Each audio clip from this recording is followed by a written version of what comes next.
In question 1, we're given this bar graph here. If you have a look, the dark bars tell us how many children walk to school, and the light bars show us how many children don't walk to school. And the first part of the question, we're asked to work out how many children don't walk to school. So when we look at the key, we need to look at the light bar. It says don't walk to school. So it's this bar here and this bar here in year 2 and year 6. So what we do is we go to this bar and read across here. So it's at that height. Now if you look here, if this is 100 and this is 120, halfway between will be 110. So what we need to do is add 110 from year 2. So let's write that here.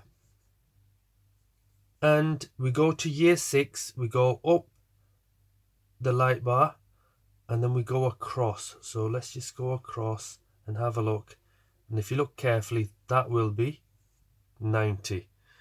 So we need to add 90 for year 6 children that do not walk to school. So what we do is we simply add these two. So this here is our ones column, or the units column.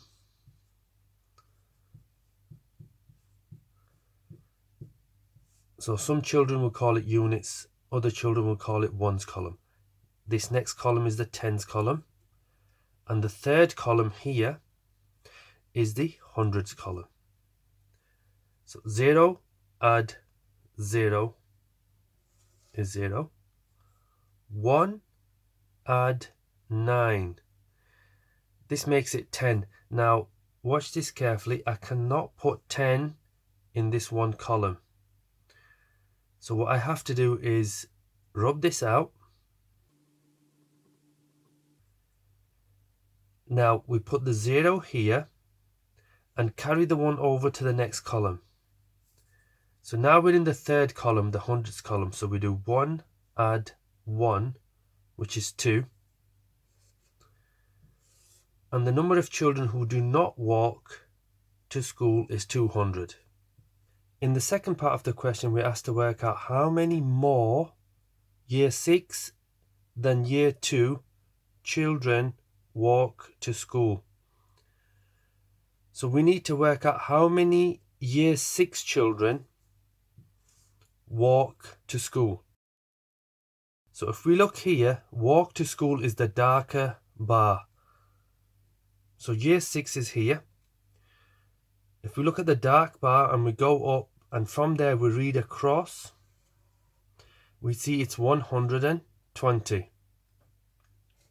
So 120 for year 6. And the same thing with year 2. We go to year 2, we go to the bar and we go up and we carefully read this number off. So if that is 60 and the one above is 80, halfway between will be 70. So we can say 70 for year 2. Now they've asked us how many more, and in order to work this out we simply subtract or take away the 2. So we do a minus. We do 120 minus 70. As before, 0 take away 0, 0. 2 take away 7. We can't do that. So what we do is we go to the neighbour, we cross that off, and it becomes a 0. And the one we've borrowed turns this 2 into a 12. So now we have 12 here.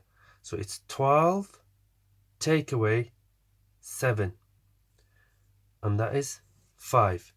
And in the final column we have 0 and 0. So there's nothing to do in the final column. So our answer is 50. In question 2, we're asked to work out a number which is 10 times greater. That just means bigger. And 10 times greater than which number? 907. So now this is tricky, this 907. They've given it as in words and we have to turn it into digits. So you have the ones column or the units column, you have the tens column, and then you have the hundreds column. So this is 900. So we put 9 in the hundreds column and 7. So there's no tens.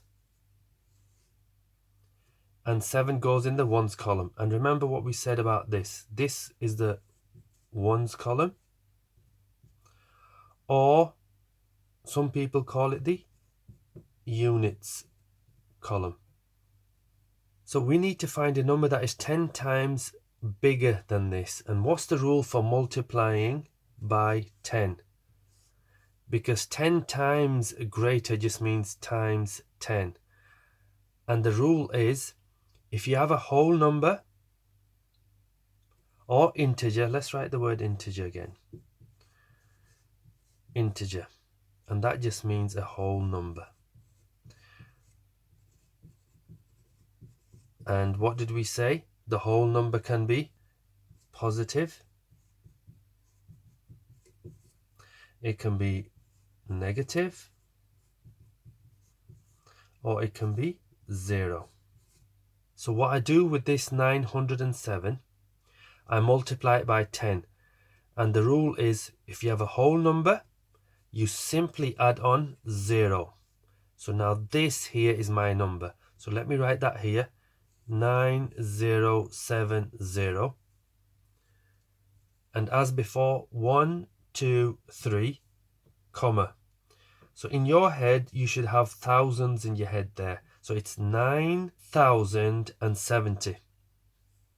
And in that list of numbers that they've given us, we're going to circle 9070.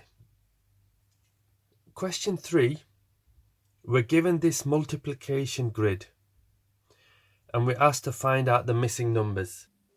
And what they have given us is this 9 here.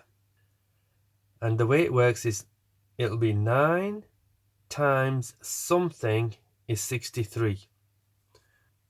9 times something equals 63. Now with this type of question, we can do 63 divided by 9 to work out this. So how many 9s are there in 63?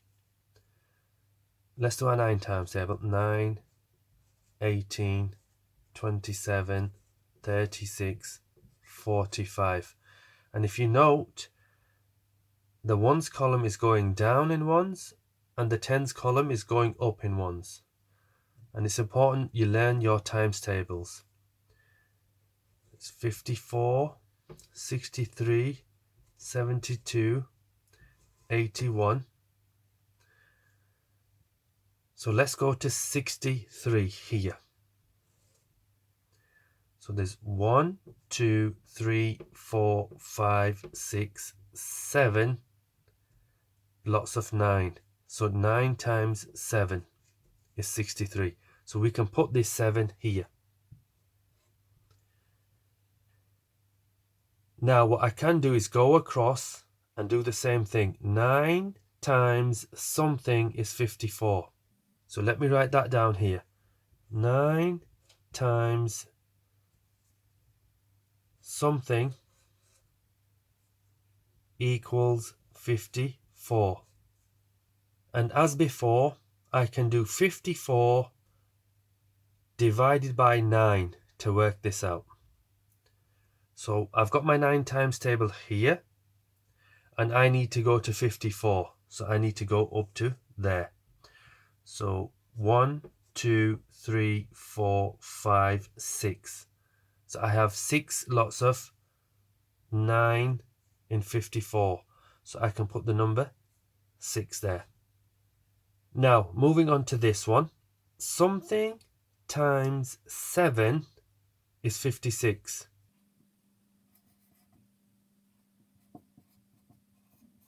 So we have something times 7 is equal to 56. And we do the opposite. So we do 56 divided by 7. So again, it's important to know your times tables. So let's write our 7 times table here. 7, 14, 21, 28, 35, 42, 49, 56. So we can stop there. So let's have a look. 1, 2, 3, 4, 5, 6, 7, 8. So we have 8 lots of 7. So the number 8 goes there. So it's 8 times 7 is 56. So I can put the number 8 in there. The important thing in all of this type of question is to learn your times tables.